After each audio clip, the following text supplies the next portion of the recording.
مگر امی مجھ سے تو انہوں نے کبھی مذہب پر بات نہیں کی۔ پھر مذہب مسئلہ کیسے بن گیا؟ اس سے کیا فرق پڑتا ہے؟ مگر دوسرے کے گھر آنے جانے سے کیا ہوتا ہے؟ امامہ ابھی بھی الجھی ہوئی تھی۔ یہ بات انہیں کون سمجھائے؟ یہ لوگ ہمیں جھوٹا کہتے ہیں، حالانکہ خود انہیں ہمارے بارے میں کچھ پتہ نہیں۔ بس مولویوں کے کہنے پر آ کر ہم پر چڑھ دوڑتے ہیں۔ انہیں ہمارے بارے میں اور ہمارے نبی کی تعلیمات کے بارے میں کچھ پتہ ہو تو یہ لوگ اس طرح نہ کریں۔ شاید پھر انہیں کچھ شعور آ جائے اور یہ لوگ بھی ہماری طرح راہ راست پر آ جائیں۔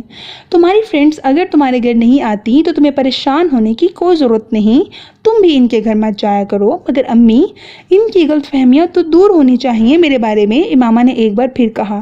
یہ کام تم نہیں کر سکتی۔ ان لوگوں کے ماں باپ مسلسل اپنے بچوں کی ہمارے خلاف برین واشنگ کرتے رہتے ہیں، ان کے دلوں میں ہمارے خلاف زہر بھرتے رہتے ہیں۔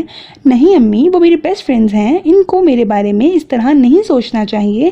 میں ان لوگوں کو اپنی کتابیں پڑھنے کے لیے دوں گی تاکہ ان کے دل سے میرے بارے میں یہ غلط فہمیاں دور ہو سکیں، پھر ہو سکتا ہے یہ ہمارے نبی کو بھی مان جائیں۔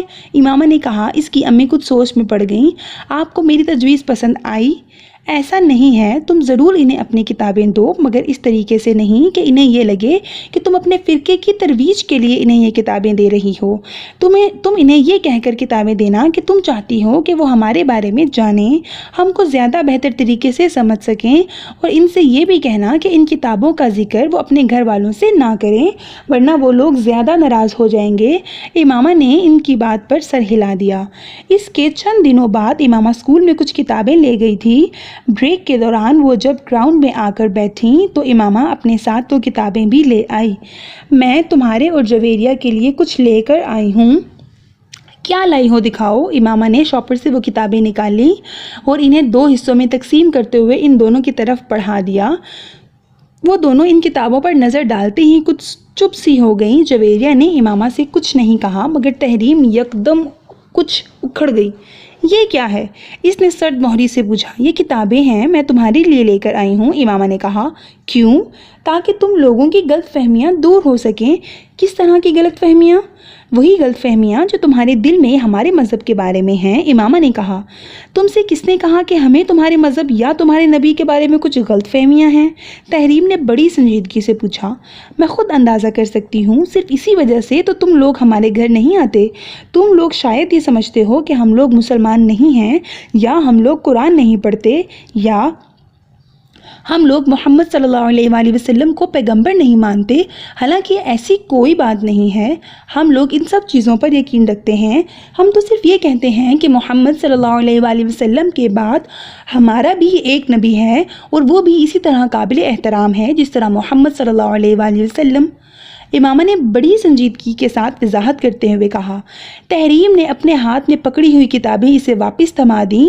ہمیں تمہارے اور تمہارے مذہب کے بارے میں کوئی غلط فہمی نہیں ہے۔ ہم تمہارے مذہب کے بارے میں ضرورت سے زیادہ جانتے ہیں، اس لیے تم کو کوئی وضاحت پیش کرنے کی ضرورت نہیں ہے، اس نے بڑے روکھے لہجے میں امامہ سے کہا۔ اور جہاں تک ان کتابوں کا تعلق ہے تو میرے اور جویریہ کے پاس اتنا بیکار وقت نہیں ہے کہ ان احمقانہ دعووں، خوش فہمیوں اور گمراہی کے اس پلندے پر ضائع کریں جسے تم اپنی کتابیں کہہ رہی ہو۔ تحریم نے ایک جھٹکے کے ساتھ جویریہ کے ہاتھ میں پکڑی ہوئی کتابیں کھینچ کر انہیں بھی امامہ کے ہاتھ میں تھما دیا۔ امامہ کا چہرہ خفت اور شرمندگی سے سرخ پڑ گیا۔ اسے تحریم سے اس طرح کے تبصرے کی توقع نہیں تھی، اگر ہوتی تو وہ کبھی اسے وہ کتابیں دینے کی حماقت نہ کرتی۔ اور جہاں تک اس احترام کا تعلق ہے تو اس نبی میں جس پر نبوت کا نزول ہوتا ہے اور اس نبی میں جو خود بخود نبی ہونے کی خوش فہمی میں مبتلا ہو جاتا ہے، زمین اور آسمان کا فرق ہوتا ہے۔ تم لوگوں کو اگر قرآن پر واقعی یقین ہوتا تو تمہیں اس کے ایک ایک حرف پر یقین ہوتا۔ نبی ہونے میں اور نبی بننے میں بڑا فرق ہوتا ہے۔ تحریم، تم میری اور میرے فرقے کی بے عزتی کر رہی ہو، امامہ نے آنکھوں میں امڑتے ہوئے آنسوؤں کے ساتھ کہا۔ میں کسی کی بے عزتی نہیں کر رہی، میں صرف حقیقت بیان کر رہی ہوں۔ وہ اگر تمہیں بے عزتی لگتی ہے تو میں اس کے بارے میں کچھ نہیں کر سکتی، تحریم نے 2 ٹوک انداز میں کہا۔ روزہ رکھنے اور بھوکے رہنے میں بڑا فرق ہوتا ہے۔ قرآن پڑھنے اور اس پر ایمان لانے میں بڑا فرق ہوتا ہے۔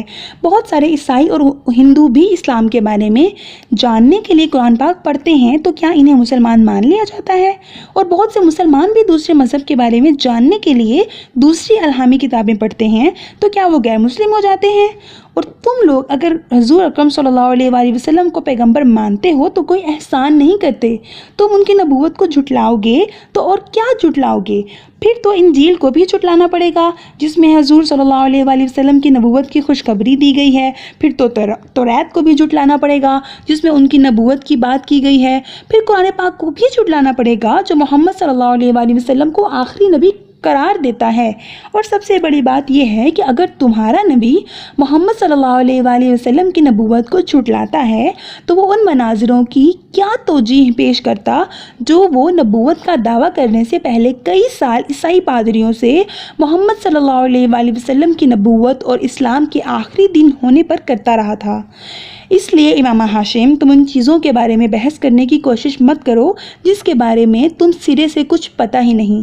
تمہیں نہ اس مذہب کے بارے میں پتہ ہے جس پر تم چل رہی ہو اور نہ اس کے بارے میں جس پر تم بات کر رہی ہو، تحریم نے دو ٹوک انداز میں کہا۔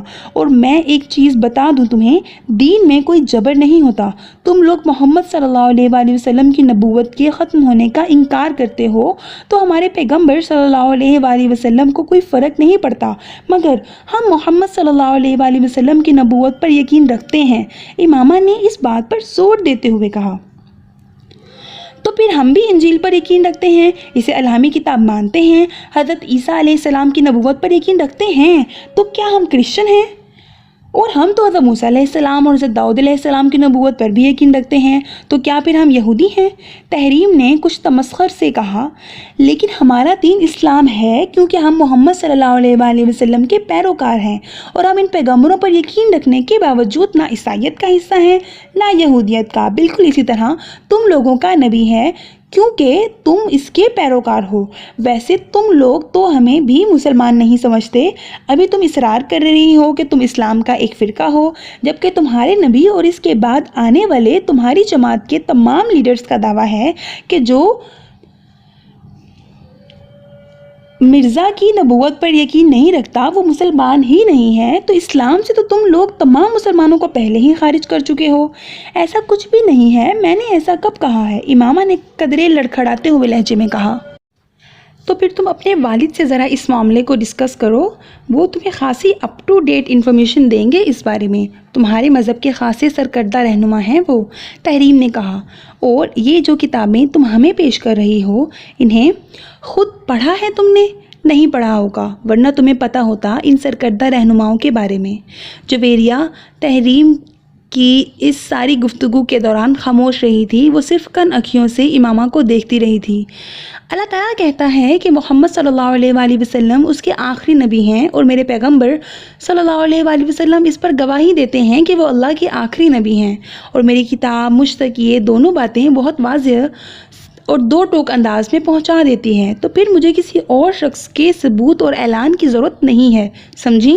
تحریم نے اپنے ایک ایک لفظ پر زور دیتے ہوئے کہا، بہتر ہے کہ تم اپنے مذہب کو یا ہمارے مذہب کو زیر بحث لانے کی کوشش نہ کرو۔ اتنے سالوں سے دوستی چل رہی ہے، چلنے دو۔ جہاں تک تمہارے گھر نہ آنے کا تعلق ہے تو ہاں، یہ بالکل ٹھیک ہے کہ میرے والدین کو تمہارے گھر آنا پسند نہیں۔ یہاں اسکول میں تم سے دوستی اور بات ہے، بہت سے لوگوں سے دوستی ہوتی ہے، ہماری اور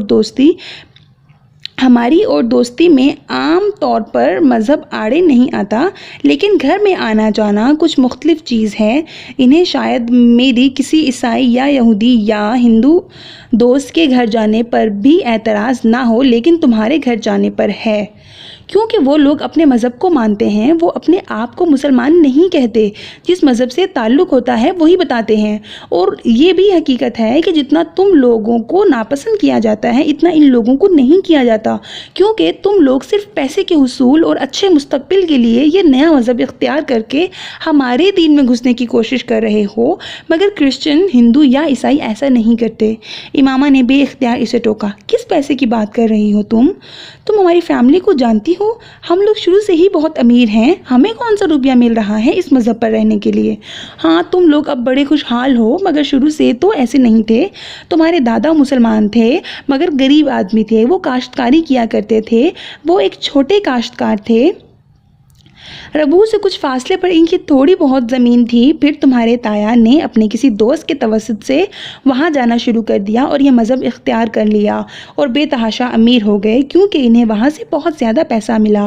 پھر آہستہ آہستہ تمہارے والد اور تمہارے چچا نے بھی اپنا مذہب بدل لیا، پھر تم لوگوں کا خاندان اس ملک کے متمول ترین خاندانوں میں شمار ہونے لگا اور یہ کام کرنے والے تم لوگ واحد نہیں ہو، زیادہ تر اسی طریقے سے لوگوں کو اس مذہب کا پیروکار بنایا جاتا ہے۔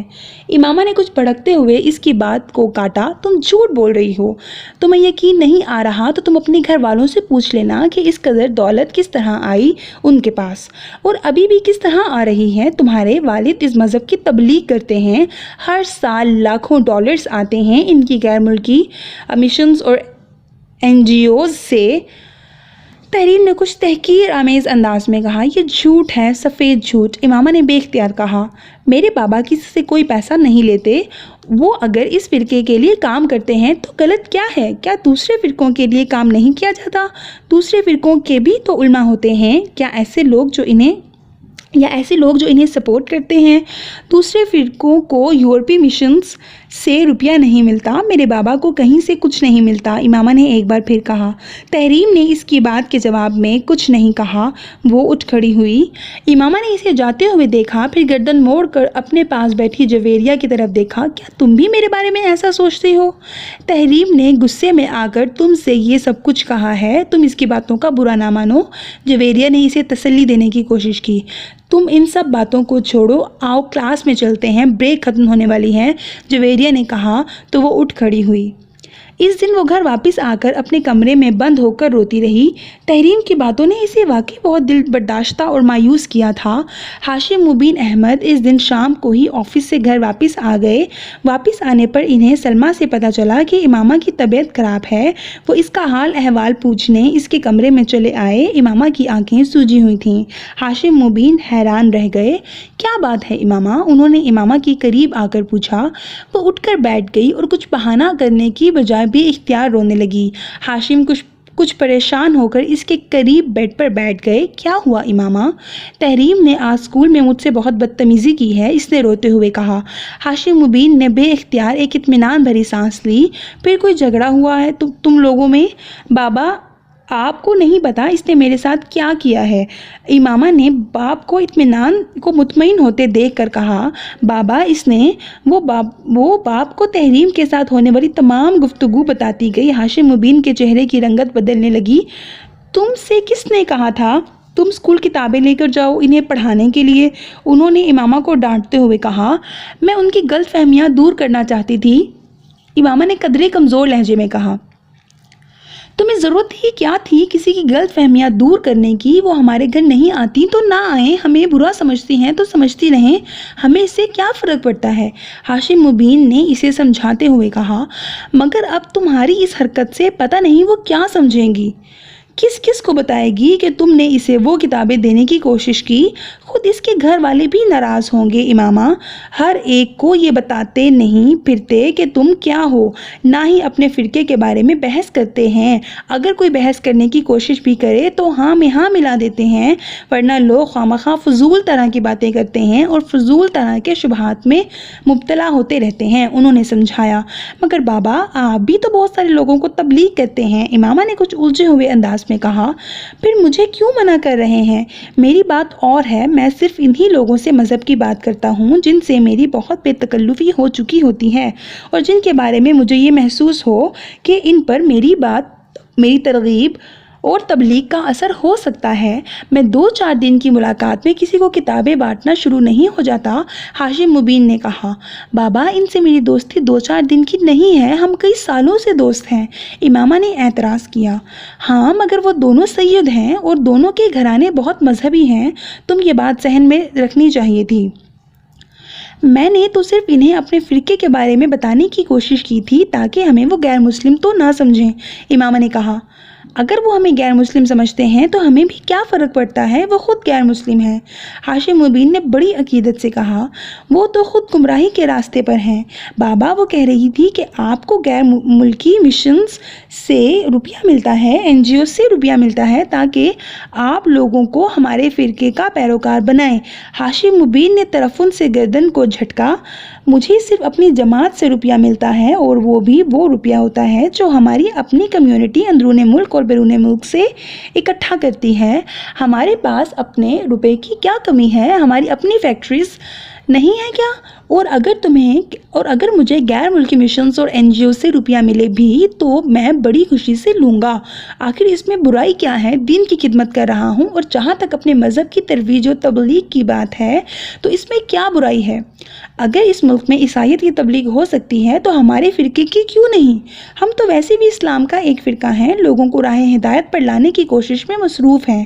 ہاشم مبین نے بڑی تفصیل کے ساتھ بتایا، مگر تم لوگوں سے اس معاملے پر بات مت کیا کرو، اس بحث مباحثے کا کوئی فائدہ نہیں ہوتا۔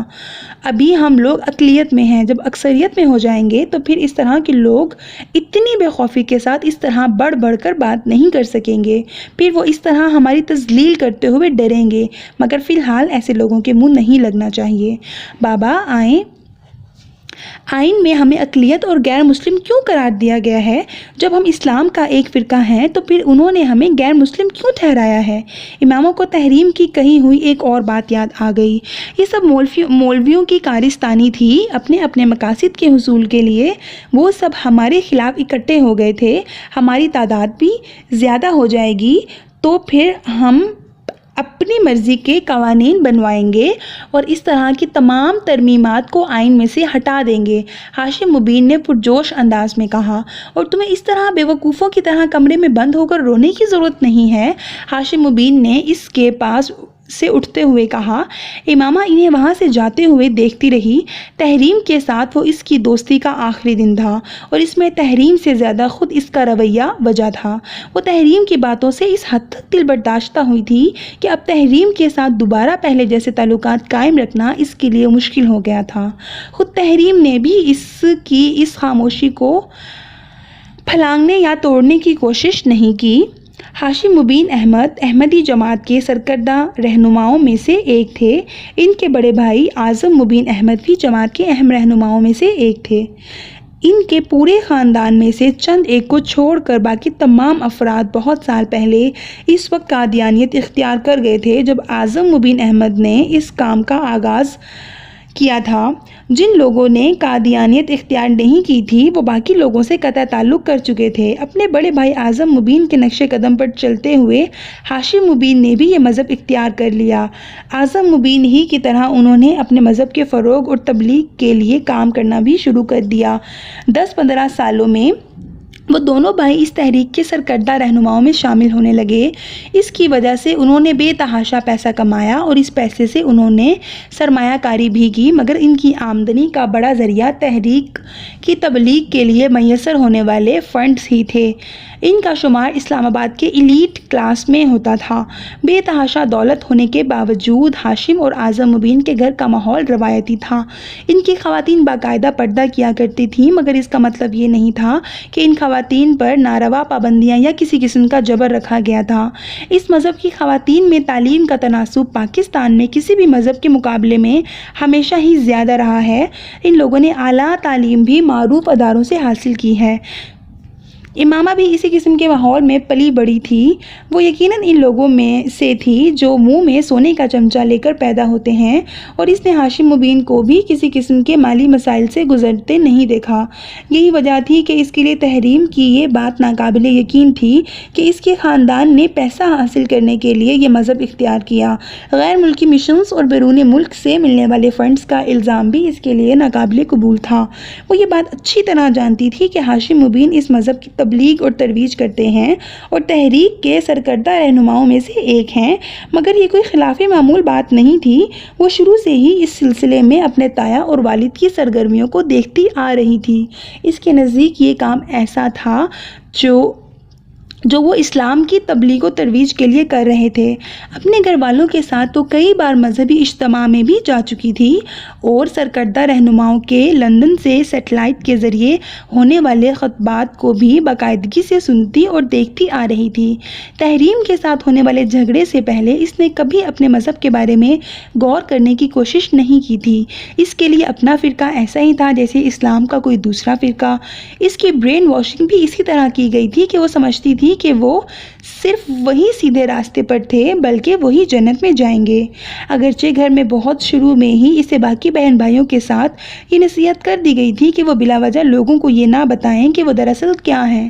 اسکول میں تعلیم کے دوران ہی وہ یہ جان گئی تھی کہ 1974 میں انہیں پارلیمنٹ نے ایک غیر مسلم اقلیت قرار دے دیا تھا۔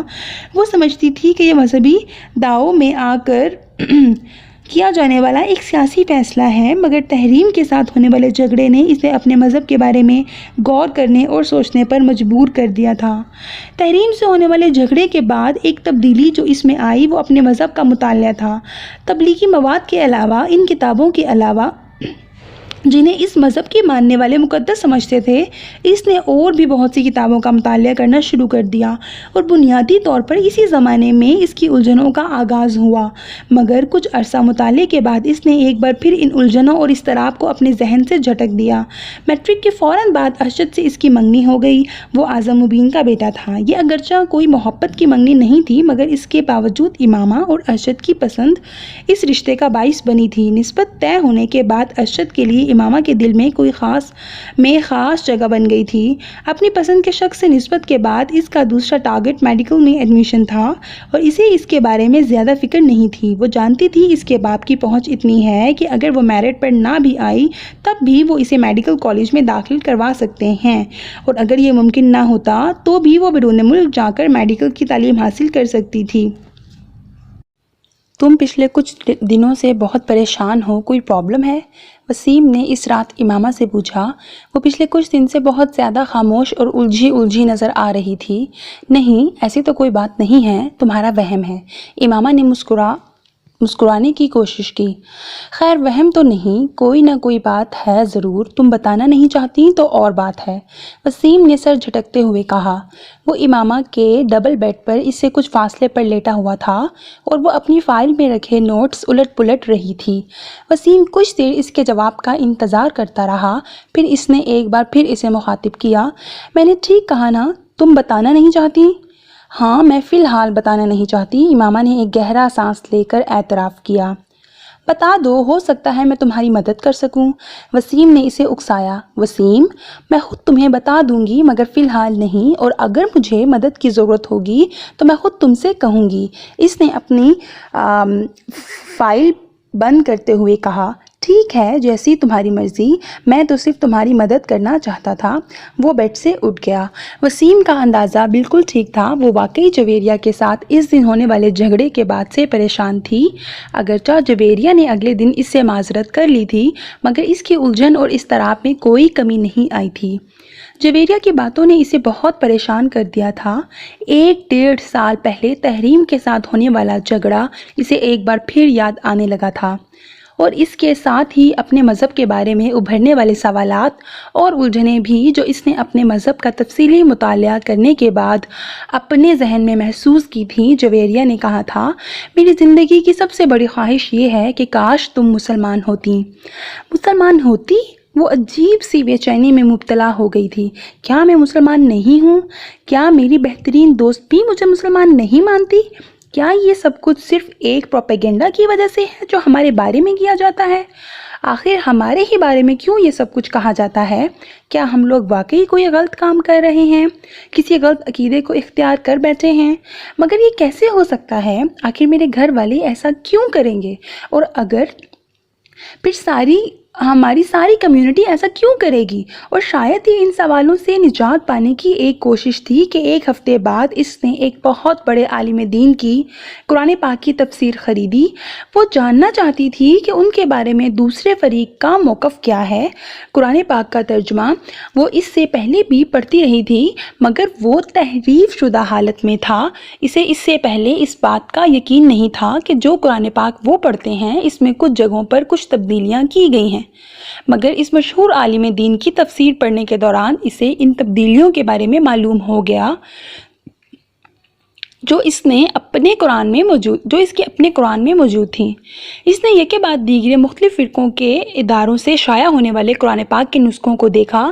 ان میں سے کسی میں بھی وہ تبدیلیاں نہیں تھیں جو خود ان کے قرآن پاک میں موجود تھیں، جبکہ مختلف فرقوں کی تفاسیر میں بہت زیادہ فرق تھا۔ جوں وہ اپنے مذہب اور اسلام کا تقابلی مقابلہ کر رہی تھی، اس کی پریشانی میں اضافہ ہو رہا تھا۔ ہر تفسیر آخری نبی پیغمبر اسلام صلی اللہ علیہ وآلہ وسلم کو ہی ٹھہرایا گیا تھا۔ کہیں بھی کسی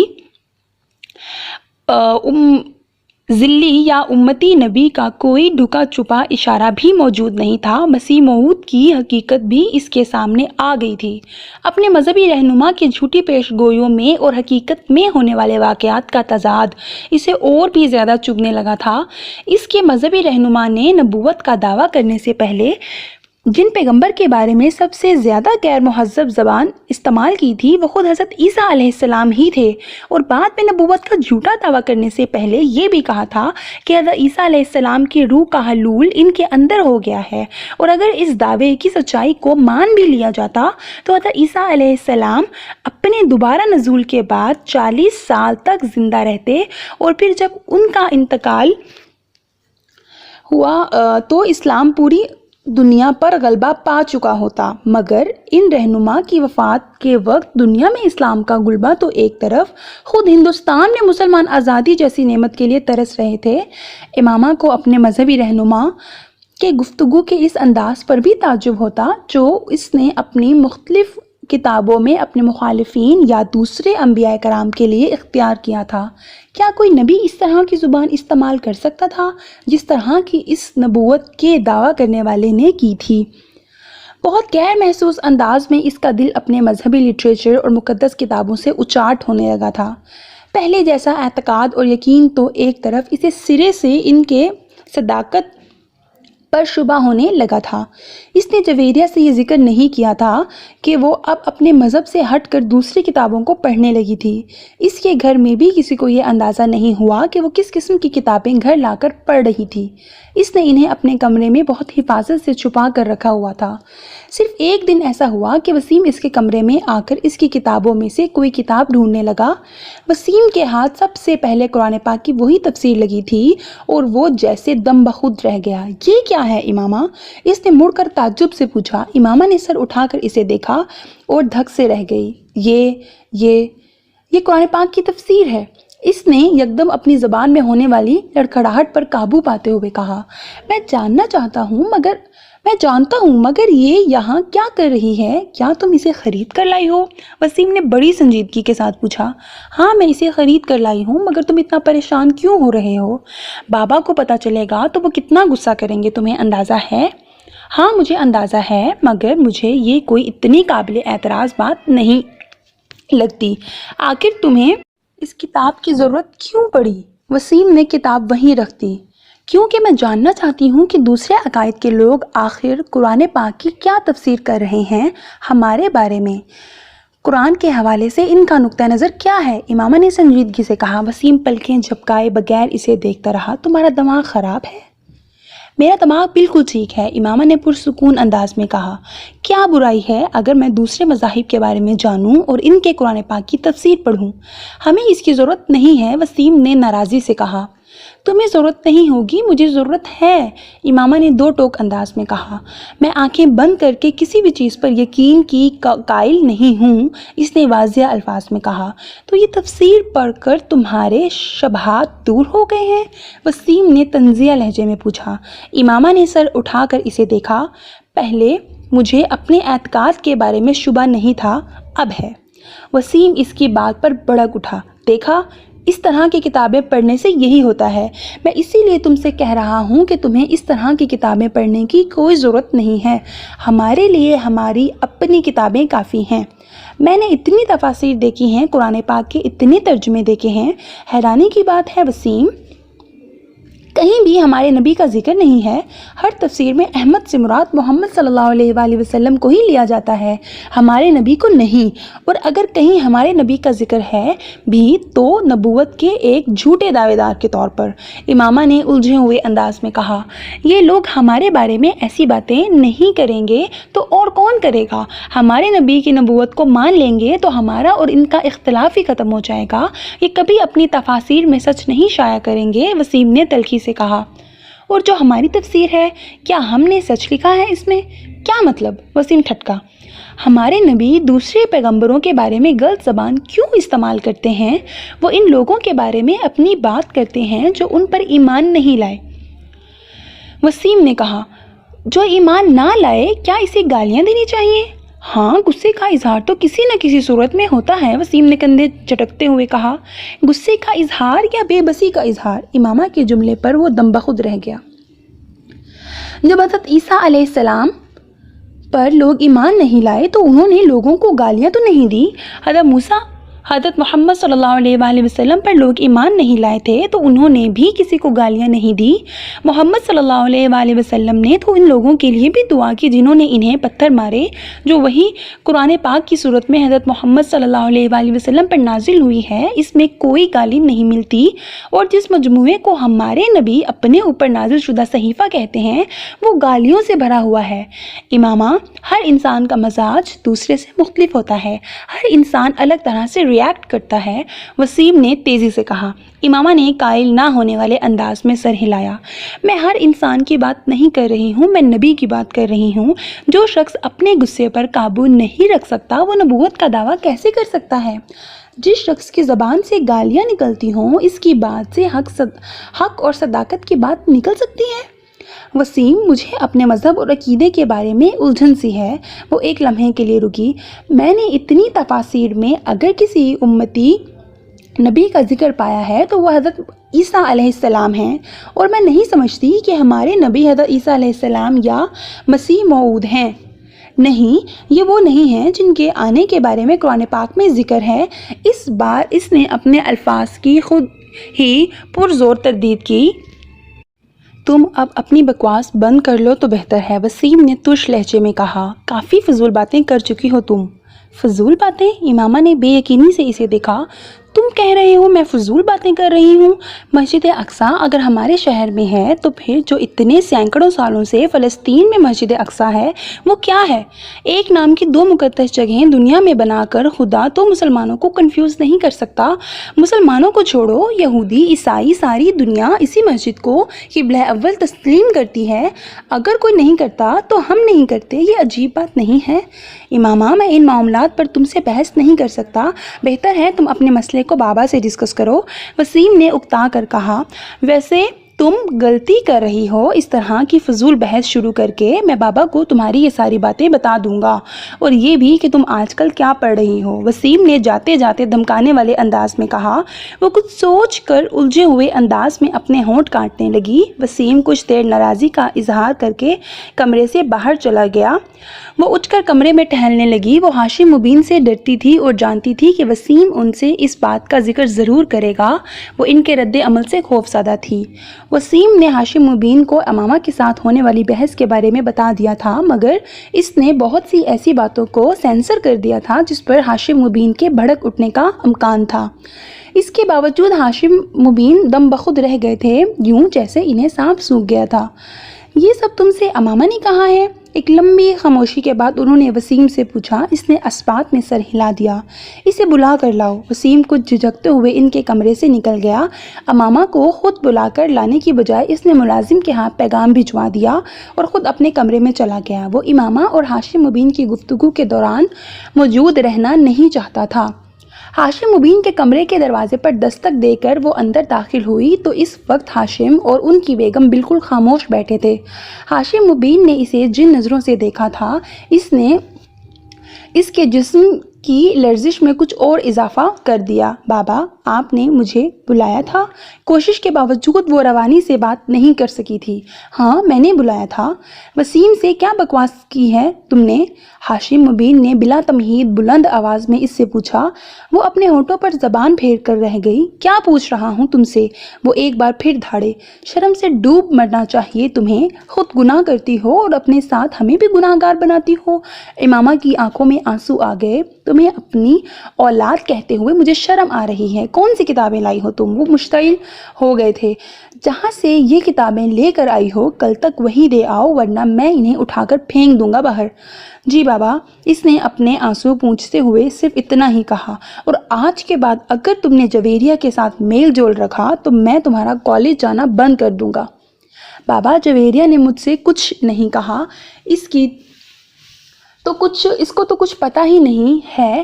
اس بار امامہ نے قدرے مضبوط آواز میں احتجاج کیا۔ تو پھر اور کون ہے جو تمہارے دماغ میں یہ خناس بھر رہا ہے؟